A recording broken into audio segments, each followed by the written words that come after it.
With 2016 in the books, we really need to reflect on all the craziness that's been happening this year.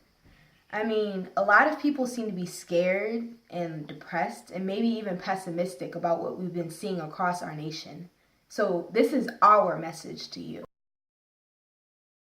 Black males are two times more likely to be shot by a law enforcement officer than white males. But what do you make of the fact that she had inconsistencies in her story? I think the cop had inconsistencies in his too. Abuse by law enforcement officers was one of the most serious and divisive human rights problems in 2016. Nationwide, we have seen unjustified shootings, beatings, chokings, and even deaths of citizens by the police force. Now more than ever, videos of police brutality have been posted on YouTube, Facebook, and other social media sites, demanding that police officers be held accountable. Despite this, police reform continues to be a complex topic of discussion.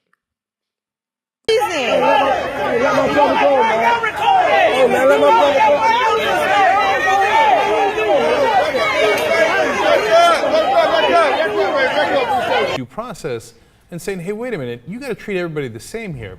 About 50% of the population of New York is blacks and Latinos. Racial profiling affects all of the minorities in the U.S. today. What started out as racism turned into stereotypes being forced upon a brand new generation in which they are forced to form without fail. In a country where justice for all seems to be actually justice for some. Arrested him. This was back on April 12th. He died a week later. Now, as we disclosed, that Gray was put in leg restraints, but officials say they do not know how or when Gray's spinal cord was severed. And what's more, Gray's autopsy revealed his spinal injury was the only trauma to his body. We know that he asked for medical attention. We know that that medical attention was not immediately requested for him. We know that was a mistake. The Chicago White Sox, we do see some police officers out front. The Baltimore riots was a violent display of the anger that the citizens of our society felt towards some of our crucial social issues. The death of Freddie Gray was the turning point, but it was only one of many similar instances. The incident with Freddie Gray was not the start of police brutality, but was the start of an important issue brought to light.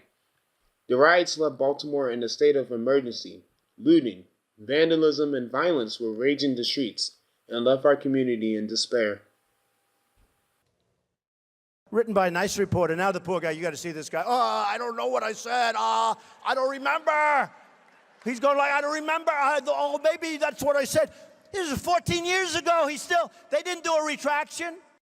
Donald J. Trump is calling for a total and complete shutdown of Muslims entering the United States until our country's representatives.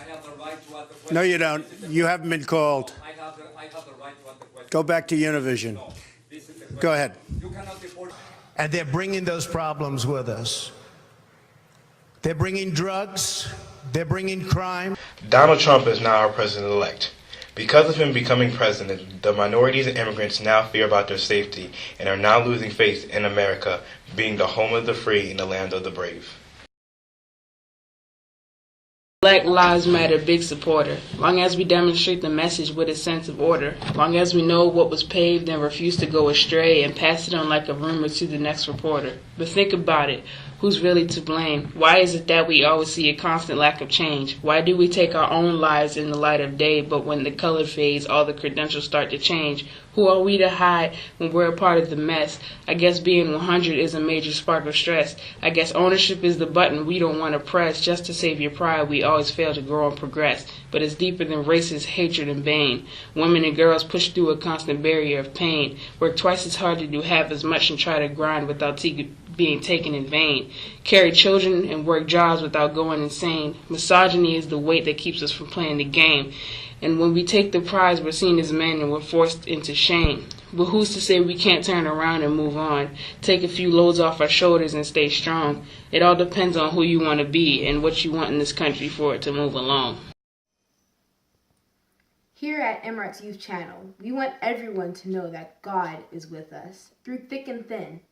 Ephesians 4:31-32 tells us, Let all bitterness and wrath and anger and clamor and slander be put away from you, along with all malice. Be kind to one another, tender-hearted, forgiving one another, as God and Christ forgave you. We are all God's people.